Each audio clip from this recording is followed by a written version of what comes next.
it up. Siempre real y sincero, y sincera es la música. I'ma live it up.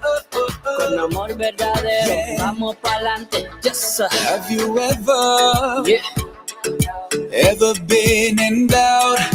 Trying so hard to figure it out. I spent many days lost in myself, drowned in this world, had to reset. I never ever go back to that again. Say I gotta get up and get on my way. Leave the negativity way behind me. Say I'll never never settle for less. Sometimes it seems that we gotta lose it all before we can see that nothing lasts forever. Risk it all for love. Love is from above, and all my life is for you. So I'ma live it up. Siempre real y sincero, y sincera es la música. I'ma live it up. Con amor verdadero, vamos pa'lante. Yeah. Y líbrate la mente, líbrate la mente. Y grita lo que sientes, grita lo que sientes. Líbrate la mente, líbrate la mente, líbrate la mente. Con amor verdadero, vamos pa'lante. La vida es lo mejor sin poner interrogante. Vamos pa'lante, mi gente pa'lante. La vida es lo mejor sin poner interrogante. Siempre real y sincero, y sincera es la música, no se detiene. Siempre real y sincero, sincera la música, no se detiene. Sometimes it seems that we just gotta lose it all before we can see that nothing lasts forever. Risk it all for love. Love is from above. Hi, good evening, everyone. So, welcome to the program Happy Empathy Hour. And it's me, myself, Mashal, and Pam in the studio, and you're listening to the program Happy Empathy Hour. And we're smiling, aren't we? Yeah. So And how are you doing, Pam? I'm a lot better than what I was, though. I know we're running a bit late anyway. Yeah. You know, so, how you pronounce it, this technology today? What? Which one? Technology. Oh, technology. That's Yeah, what it right. says. Yeah. So, how do you feel today? How are you doing? Well, I got one more hospital appointment next week to see at the Queen's Medical Center again. Okay. But I promise this time I won't go and wind up the doctors and nurses and ask them to come on my program. So it'd be nice to have them on again. But apart That's from that, excellent, yeah. excellent. So, to the audience and to the listeners, we want to announce that we are welcoming our guest today, and this is all because of Pam, and she wants to have a nice, conversation. It's going to be very informative show today about health and winter. We have a guest, Deputy Director from Nottingham Hospital, University I know where that Hospitals. is. Yes, and we have another guest with us, Tracy Kane, if I'm pronouncing the name right? Yeah. Deputy Chief Nurse from Nottingham University Hospitals. Yeah, it's So- nice for them would like to come on the show anyway. Yeah. But as I said, I can talk about the NHS. Mhm. Yeah, because they had to check me out as well and the radio station as well. So Right. it's been nice to get them involved. Right. And I can talk about my personal experience as well. Yeah. And, So everyone knows the winter is around, and we have a lot of issues, challenges along with it when winter comes. Though it's very beautiful weather, snow has been falling. Have you experienced? I love snow. How do you think? Let me first check if we have the guest in yet or not. Hi, good evening. I think yes, we have Tracy Kane and we have Mark Simmons. So you all put together here. they all put together, did Yes, they put together. I think there was some issue with Mr. Mark's camera. Is it? Yeah, I hope you can. So they are together. That's they? excellent. Right. So first of all, good evening and a warm welcome to our show. And thank you for taking out some time for us, Mark Simmons. He's a Deputy Medical Director from Yeah. Nottingham University Hospital, as I mentioned, and Tracy Kane, the Deputy Chief Nurse. And we're going to have a very good conversation today, right, Pam? I like the way you said a very good conversation. Yeah, it's nice to have you on our program. Thank you so much. Yeah. No problem. It's good to see you. Hope you can hear us. So, good evening. Can you hear us? And if you can speak, so we can test the mics if it's working fine. Yeah, we can hear you. Can you hear us? Excellent. That's fine. We just tested the mics and everything is fine. All right. So, first of all, how do you find now the winter, the snow? Everywhere is around. And last week we experienced snow, and it's an early snow in UK, right? So, thank you for. Ask if we can get a little bit information. Yeah. Yeah. So, please, first of all, like, can you tell us about your role as, of course, the deputy nurse and deputy director for our audience to know, and how it is like with the, and what are the challenges and pressure what you're facing with the winter, especially right now? Okay, hi, and thanks very much for allowing us to come and join you this afternoon. So we're really starting to feel the winter pressures from our patients' perspective. It started to sort of speed up in terms of admissions into the hospital, and we generally follow patterns of other countries, and we are starting to see an increase and uptick in terms of patients experiencing flu coming into the hospital, and a little bit of COVID in terms of just that exacerbation of how people feel during the winter months. And particularly over the last couple of weeks, we're really starting to see that sort of becoming an increasing issue for us here in Nottingham University Hospitals and around actually the region and nationally. So it's not just here, it's really been quite a challenging period over the last week specifically across sort of nationally. So again, it's nice to see you this afternoon. So Tracy and I are senior clinicians in the management of NUH, and so we have an oversight of how the hospital is running at any one time. The reality of winter is a number of factors come together: viruses, the weather, and sometimes even events that bring lots of people together and then spread those viruses can have effects on the hospital days and weeks following them. So we're watching that really carefully, and this year planned ahead as we always do, but this year especially because we know that this winter is going to be tough. Yeah. And also it's going to take a massive effect, especially on pensioners as well, with the underlying condition as well. And if you also notice with the weather as well, a lot of the houses are getting damp. And there is mold growing out, and it start affecting younger kids and elderly as well. Yeah. How you think you're going to deal with this kind of? Yeah, it's quite of challenges and like it's struggles, especially for the vulnerable you mentioned. So what we just want to know, what is winter like your NHS resilience plans for all these challenges, which is the people are going to face right now, especially there are homeless, they're vulnerable, they're elderly people, and the children, of course.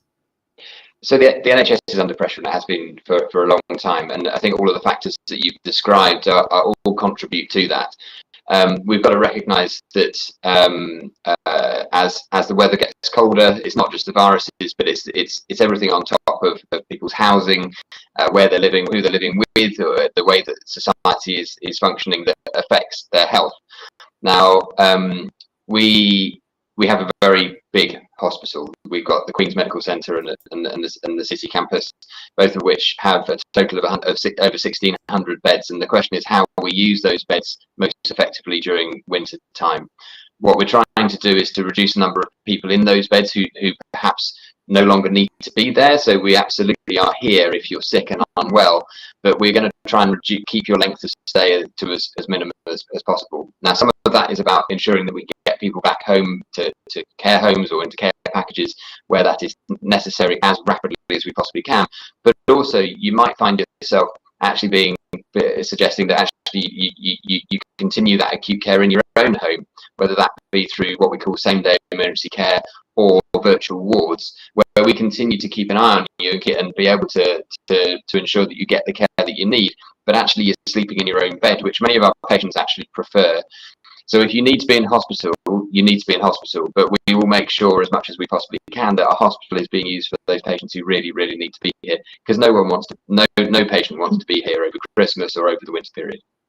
I think, and just to follow up, I think working closely with our social care colleagues in terms of really trying to understand from a patient perspective how we work together to get them back out into either their home environment or the next best place for them while they continue their recovery. So we do work as a system and work as a group of colleagues across that whole patient pathway to try and find solutions together, so that we are working together as a system, not just individual organisations, and hopefully that has a beneficial impact for patients. Yeah.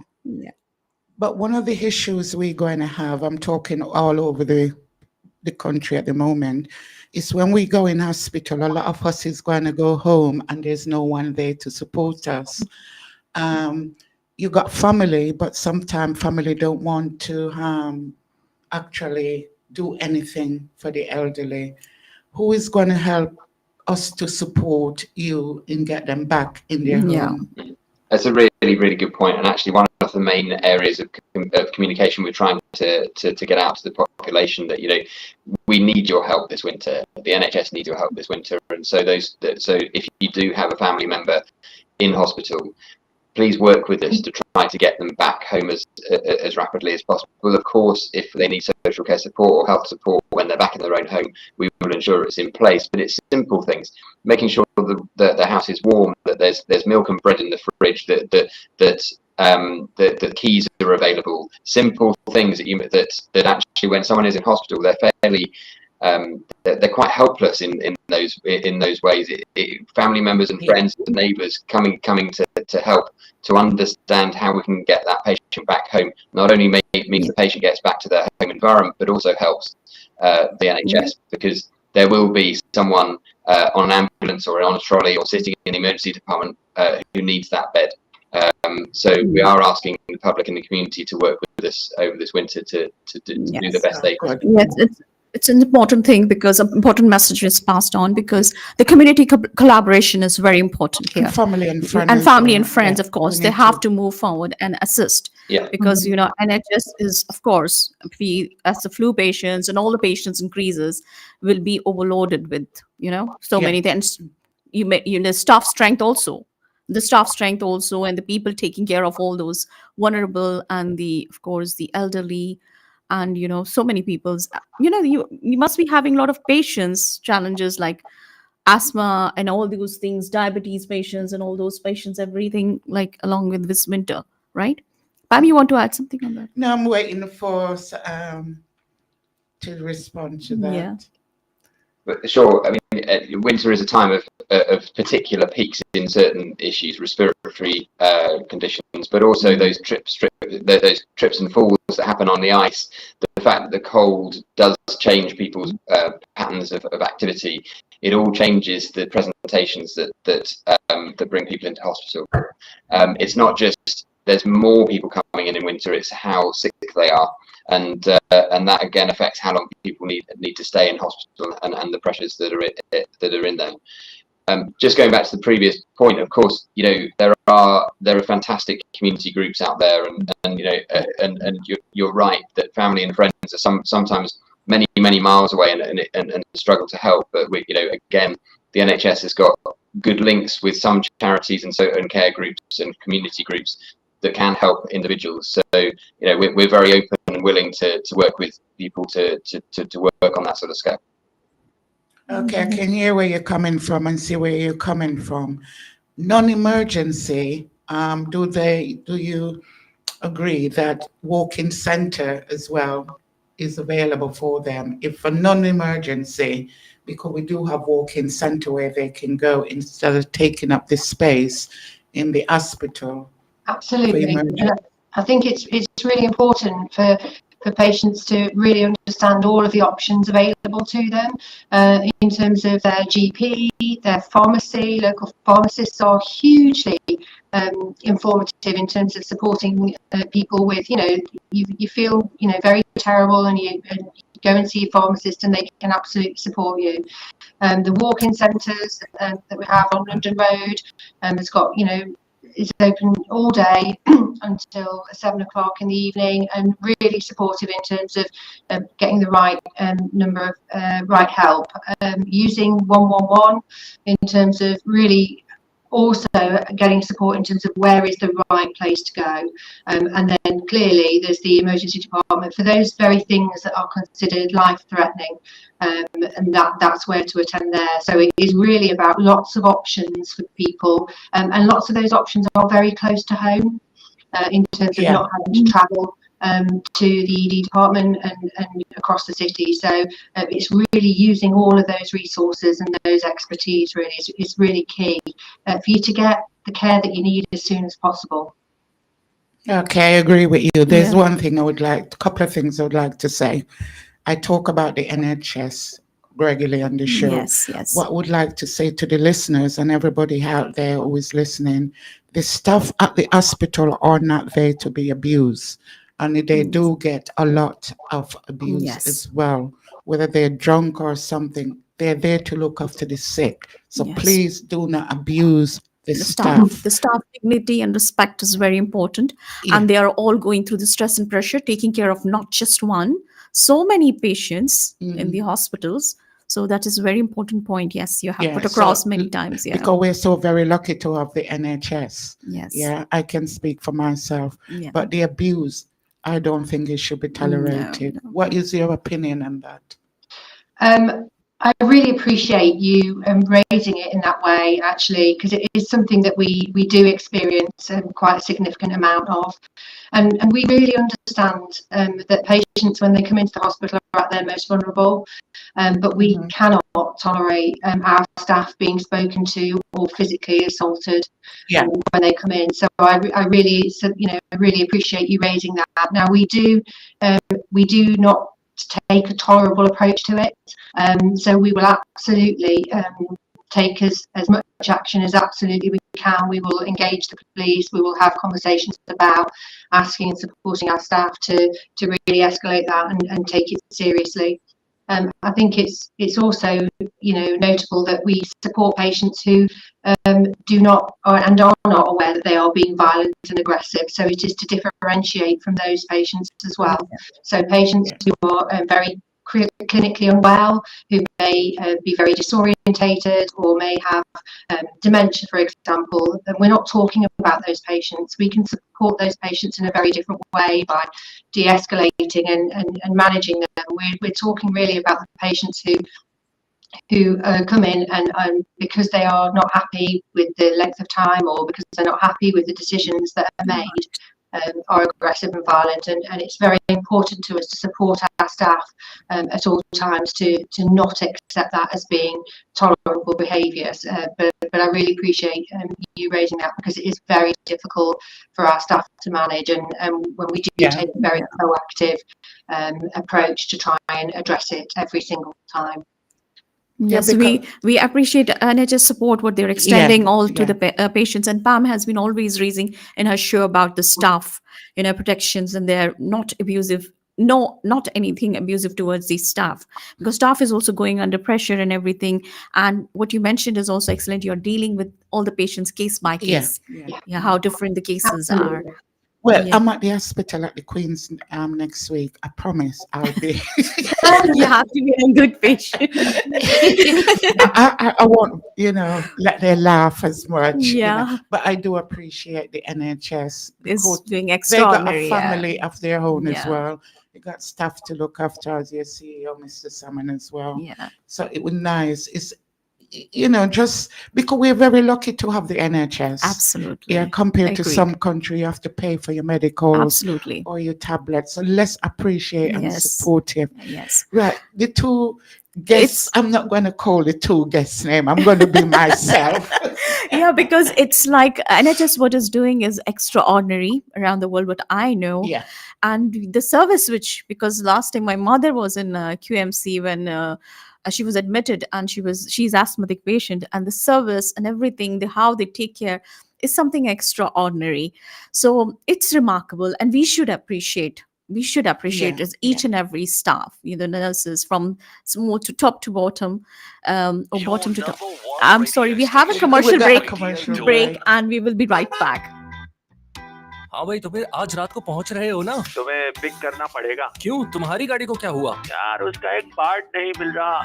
ये तो एक बहाना हो गया। नहीं, सही कह रहा हूँ। और मैं भी सही कह रहा हूँ।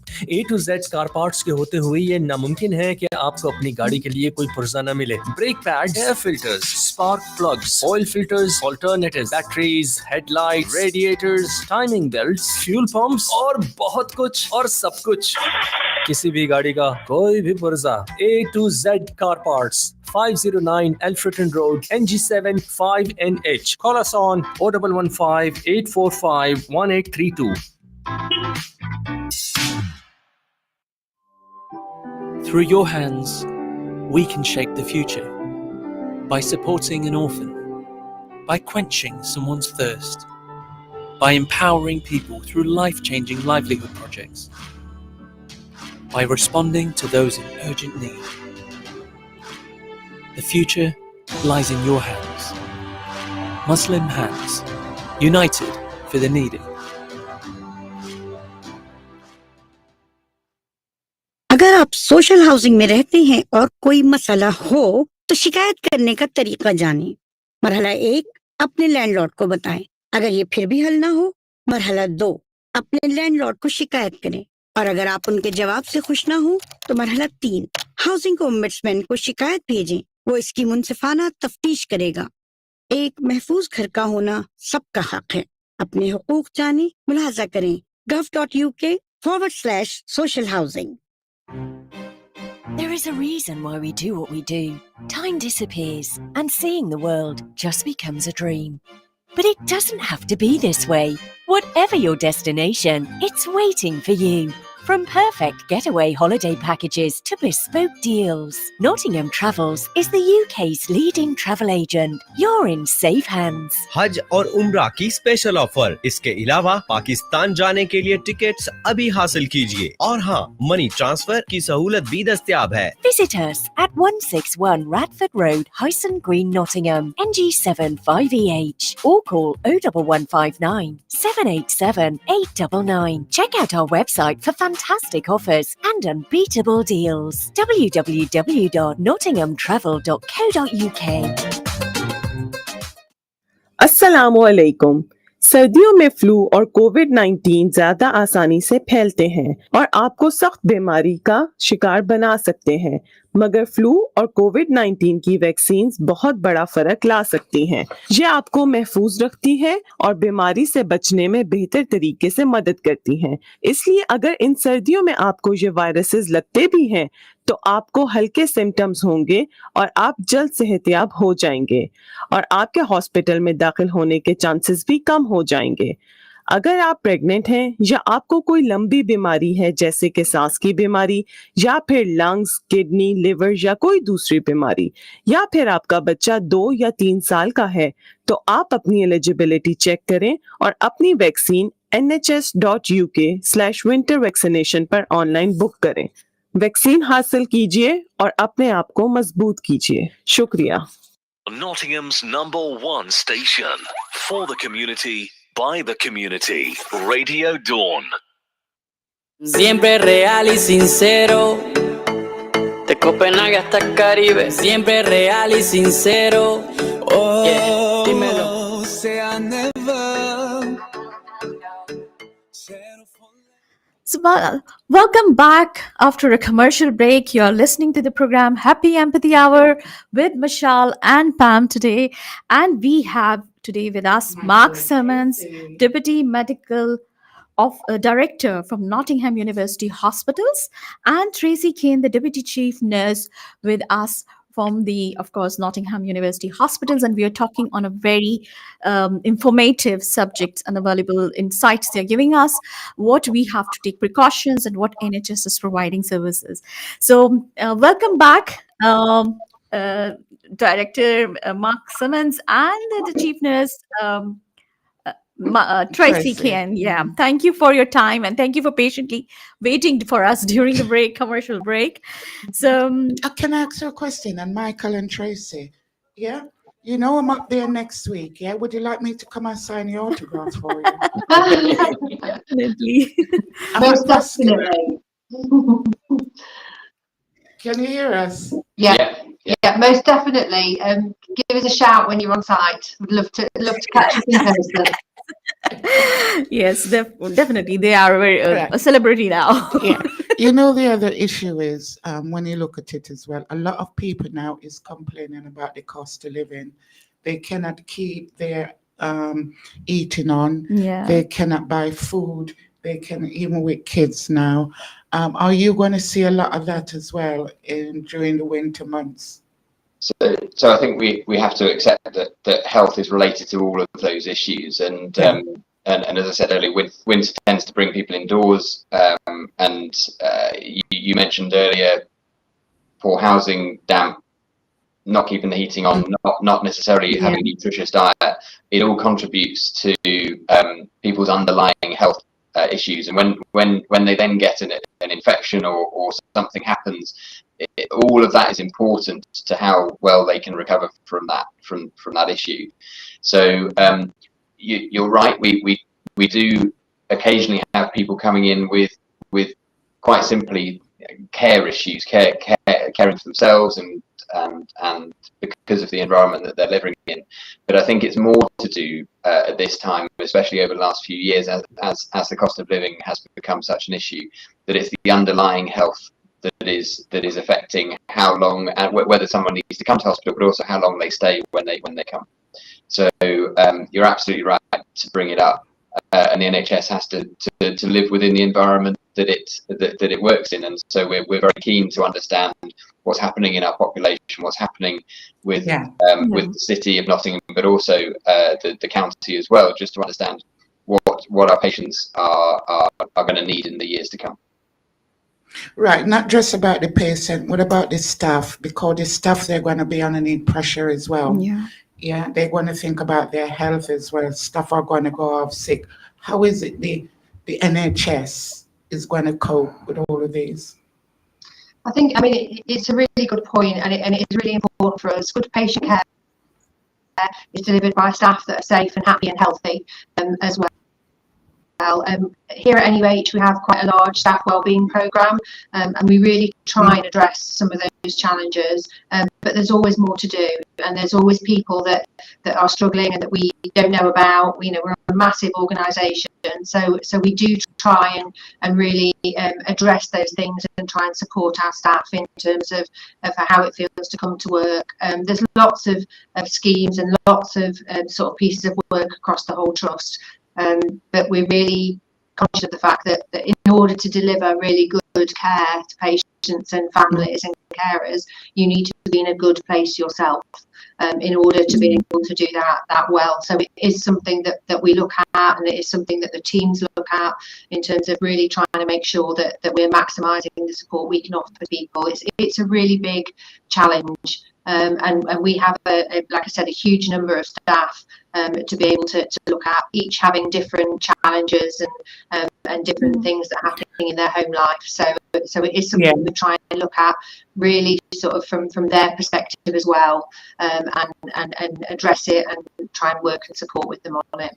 So we've got 19,000 staff across the two hospitals, and you know that's a substantial part of the population. So the problems that our population have is also completely reflected in that's a huge number. And so it's really important for us to recognise those issues, as Tracy says. You know, I go to the city hospital and I go and cheer the staff them up as well, you know, especially when they eat and not sharing their food with me. So I go like I stomp my feet like a little child. You're so sweet, Pam. You're so sweet always. And I do go, I would like to know if I could come on. I've got caring background. I was a manager for a care home, community care as well.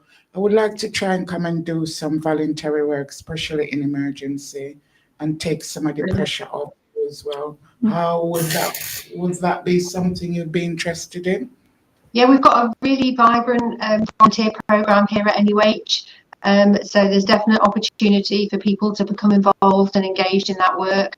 And we have a really healthy and thriving patient experience group as well. So there's lots of opportunities to come and support. We can share those links with you off air if you like that. And definitely, Pam, when you're here next week, make sure you've got our contact numbers and definitely give us a shout. It'd be really nice to have a catch up and just see what you want to do. But we'll definitely. So she's always so kind and sweet. She is always caring about. So next week when I come on the 2nd, I'm going to see both of you. Yeah. Yeah, for sure. So we would love that. Actually, you know, if you go to our website, which is www.nuh.nhs.uk, there's a whole section on how to sign up to be a volunteer, and we want to have a really diverse and community focused group of volunteers working for the hospital. Again, it brings the outside in. A hospital can sometimes feel like a bit of an enclosed environment, but actually volunteers and our staff coming from all over our community and from such, I mean, Nottingham is such a diverse city. We would absolutely welcome that, and our volunteers do a phenomenal job. Yeah, they do. That's something we could talk about and get people to involve. We should talk openly more about on our shows about, and to just do, because it's actually the staff, when the staff is getting either viral or they are falling sick, you will be facing another challenge of having a shortage of staff. So it's better to have the prevention, the care, and you need more volunteers to assist, than and also with communication problem as well. What do you think? What is your view on those? Michael? Sorry, say that again. I missed that. She's saying that if the communication problem, there could be a communication gap, you're trying to say, right? Yeah. So how do you manage that, or you can have a solution to that? Yeah. So you're thinking about, you talk about interpreting and people with different backgrounds and languages. Yes, the culture and backgrounds. Yes. So we have. So as I said, Nottingham is an extremely diverse community, and we want to reflect our community in the hospital. So many of our patients come from many different countries with different different languages, different needs, different religious beliefs. And actually having staff and volunteers who match that and can understand and help us all make sure our hospital is absolutely fit for purpose for our entire population is such an important part of what we need to do. So we would absolutely welcome ideas, people, thoughts around what we can do differently and better on that. But it shouldn't be a barrier. It's not a barrier to helping us. It's not a barrier from our perspective. And we'll do. Communication barrier is taken care of. That's taken care of. The communication barrier with me, you sometimes it's very hard. But we go over very well. We understand each other. Yeah. So what is what advice would you give to the individuals who are struggling with the balance of heating and homes and others, so many issues they are facing? So what it could be better they can take care, instead of having the sickness, and it's like prevention is better than cure. So always so always, what you could give an advice to the, of course sometimes it's a virus, we can't help it, but and we have to fall sick, of course. So but there has to be preventions can be taken by people with asthma and so many other sicknesses.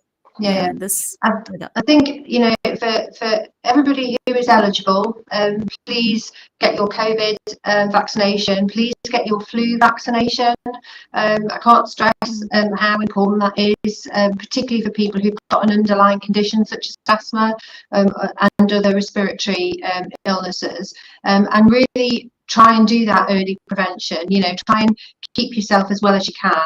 Use your local pharmacy for information in terms of sort of that preemptive that preemptive sort of approach, so that actually you aren't becoming unwell, and really making sure that you do your best to eat as well as you can within the scope of what you can do, that you keep as warm as you can, and that you are, you know, not sort of heating an entire house if you don't need to, and really just trying to take some really sensible and practical approaches. You know, when it's icy and it's really slippy out there, you know, think twice about, you know, legging it down to the local shops if you don't need to, and using your community resources to try and support you. And there's a vast range of people, isn't there, in age in terms of what they need to do at any given time. But it is really the simple things that we all do when the weather gets cold and gets difficult. But the vaccination, I think, is a really sort of big piece, and we have done work in the past around people who are really sort of worried about getting a vaccination, particularly around those people who are scared of needles, and local pharmacies do an incredible job, and local GP surgeries and primary care surgeries an incredible job in supporting people to access that if they're worried about it. And I really encourage people to really think about it this year if they've never thought about it before, and if they've been, you know, reluctant to do it before. Maybe this is the year that you get some help and advice to get that done. But really just taking some simple measures. Yeah, because the pharmacy can do some of those things as well. And supermarkets. Absolutely. So we have actually got some intelligence that flu is probably going to hit quite early this year. So sometimes people think, oh, you know, I'll leave my vaccination for a few weeks, you know, I'll leave it till Christmas, and it's like, well, for this year, the earlier the better. You know, there is we want you to take that opportunity, and it is so accessible. Just, you know, just Google flu vaccination in Nottingham, and there'll be lots and lots of places you can get that. Many people get it free on the NHS anyway, so if you do have an underlying condition, your GP will be able to help you with that. Yeah, my wife's going down to Asda going to Asda tomorrow to have hers done, so there's no reason not to do that. Yeah, it's quite a good, you know, quite an enormous job for an NHS to do and handle. But are you? I know that NHS is doing for schools as well for children, right? The vaccinations, or no? It's just so the pharmacy. The flu vaccinations will be done through local schools as they've done it in previous years. I've just signed my daughter up for the flu vac, and it's just really important, and it just makes a difference in terms of if you then do go on to have a respiratory illness, it won't be as bad as it would have been if you'd not had your vaccination, and I think it just stops you becoming really unwell, and it's really so important for those patients of all ages who have an underlying health condition. It's absolutely, you know, the number one thing for them to really consider and do differently. And again, just thinking about children, one of the things we've introduced this year is the RSV, what's called a respiratory syncytial virus vaccination. That's it's a massive problem for young kids. Something called bronchiolitis can happen as a result of that. And we have, in November and December every year, we have tens and tens, if not hundreds, of children arriving at the hospital with this virus. It doesn't tend to cause really severe illness in most people, but in some kids it can be life-threatening and actually put people on high dependency and on intensive care. What happens then is that virus then circulates in the whole of the community, and then adults and more elderly people then get that virus and then come in and have with other problems. So it's not just about the kids, it's not just about our elderly people, it's about the whole population looking after themselves this winter. Yeah. And also, you know, as I said, emergency for the hospital, we got walk-in center, non-emergency can go there. We need to think about taking some of the pressure off the staff them at the hospital, because they're going to be busy. Yeah, because it's extraordinary and it's tremendous things. It's a lot of things on there, you know, it's in their plate. So but they're doing a remarkable job. Yeah, I must appreciate, and NHS is doing a remarkable job. But as you heard, even in the paper, the NHS is always blaming the NHS not doing this, the NHS not doing that. But what about the thank you for what the NHS is doing? You know, the people, the nurses and the staff go out their way to look after us, you know. So let's give them a thanks. Of course, definitely. I'll give them a big hug when I see them next week. From my side as well. From my From side, your as, side. yes, from my side as well, because I truly believe that NHS is doing an Yeah. extraordinary job, and it's so many things, and you know, it's not just one: schools, elderly, and the patients, and Yeah, but we're human beings, and we're going to yeah, moan about everything, yeah, you know. So, you know, if it's not an emergency, please go to the walk-in centre. There's one on London Road in Nottingham, and there's one on Derby Road as well. yeah. So we need to protect what we've got, because I think not we got the NHS. Country hasn't got that. Yes. So we need to respect the staff, even the ambulance crew and everybody else. They're not there to be abused. Yeah. You know, So I think Just imagine what challenges. Yeah, please. I think a lot of what we're talking about is helping us to help you.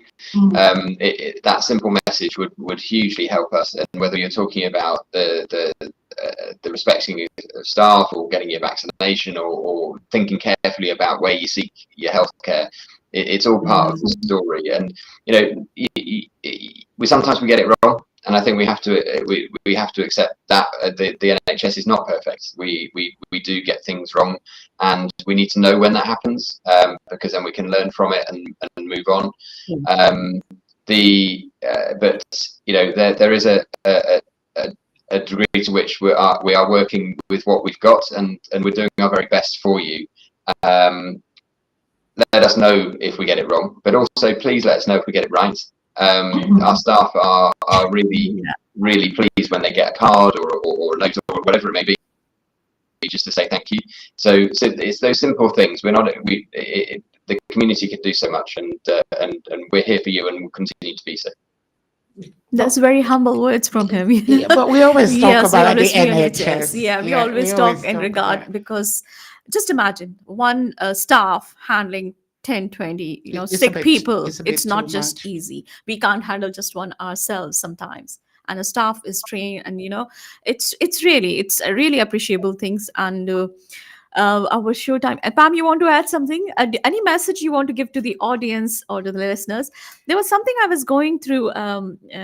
Mark Simmons. Michael. It's okay. The sad is Mark or Michael? I got an email. Mark. Oh, whatever. Pam, you forgot her name. No, you see what I call it happy empathy hour. Next time you go and give a hug. Go and give a hug to the right person, not to Michael. That's the jokes apart. So that's leading for something that seasonal affective disorder affects, like many during the winter. And we know that snow, tripping and falling and all. But seasonal affective disorder, there is something which I was reading, and affects many people during this winter. And how people can identify and address this condition. How they can identify, first of all, and address. So as we were talking earlier, I think so many factors come together over the winter period, and we've come to recognize that mental health is so intrinsically linked to your physical health. Seasonal affective disorder, I'm no expert in that. I'm actually an intensive care doctor by trade, but seasonal affective disorder is well recognized as something where people feel low in mood, they feel less willing to go out and do their usual things, and just feel less content with their life over the winter period. Now that does have a knock-on effect on their physical activity, on their willingness and ability to get out and about and enjoy life, because of their mental health. Now, you know, linking mental health and physical health together is something that perhaps we haven't done in healthcare particularly well over previous decades, but I think we are beginning to recognise that it's such an important part of what we do. And actually, it's an important part of winter, because you know, the dark nights and the cold and the rain and the damp, you know, it gets us all down. But there are people who are genuinely unwell as a result of it, and we need to recognise that. Yeah, I think, and we're also trying to recognise that in terms of how we create an environment in the hospital where we get people up, get people moving. Particularly, you know, we will have patients admitted that just really are struggling with that, and really trying to encourage them not to just sort of be in bed all of the time, to really try and sit out, get dressed, get moving and really trying to maximise their recovery period so that they don't deteriorate further. Yeah. But like Mark says, it affects a lot more people probably than we even recognise, although, you know, that's slowly being resolved. I used to be an activity coordinator that go in care homes and get the people moving and everything else, exercise, even throwing a ball or doing something. You know, I just sold myself to Mark and Tracy. I'm sure I'm on the interview. I'm sure I'm on the interview list. So I'll take the time. I have to take autograph from Mark and Tracy and you as well. It's just I'll get it next time when I go and see them. I know where the corner is where I got to go. Right. In the Queen's Medical Center. Yes. But it was nice. The Yes. next one I would love you to come on to talk about as well is diabetes. Yes. Because diabetes, especially in our community, the Black, the Asian, the pink, the blue, and everybody. So that's something is not really talking about. And not aware of so many things, like what they can take care of things and all those. Yeah. So that's one of the things that's what we need to do is take care of everything in ourselves this winter. So if you are a diabetic, maintaining your blood sugars, maintaining the control that you would have in the summer months is more difficult because you're doing less activity and perhaps you're eating those big Christmas dinners, etc. It can feel like a really difficult time to monitor and keep an eye on your health. But it's so important. That's another topic that we would love to talk about. But the advances in diabetes in recent years have been absolutely phenomenal. The insulin pumps and the monitors are now so tiny that I'm sure you've seen children and adults playing sport and doing everything whilst their blood sugar is being monitored constantly. You know, it's a very different disease to what it was 25 years ago, and I'm sure our diabetology colleagues would be delighted to have a chat. Yeah, and the other thing is prostate cancer, please. Yeah, we're looking because we don't talk about that, and men don't talk. We need to have a separate show on this because that's why I'm booking both of them now in advance. We need to have a full, complete show on that because we are really running out of time. We didn't realize how the time has passed. It was so nice talking to both of you. And thank you, first of all, for your time, that you have taken us time for us in your, busy schedule, the routine and the busy schedule. It's really... But they were smiling as well. They were laughing. Yeah, it's because you make everyone smile. It's a happy empathy hour. And Pam makes everyone smile. And we are glad they're smiling as well. Because that's a big thing with such a hectic schedule and so many responsibilities, duties. They took us the time for us and they are smiling for us as well. Yeah. They have a big smile on their and face. that leave a lot of pressure. So when they go back to work, they'll be scratching their head. You like me scratching mine. I really highly appreciate. Thank you for your time. And we do appreciate. Yes, and we want you to have on our show again. No problem. Thanks very much. Really nice to meet you both. Yeah, thank you. Yeah. Thank you so much. Thank you. Have a nice evening and take care. Yeah. Thank you very much. Bye. Bye-bye. Okay then. Take care, darling. Thank you.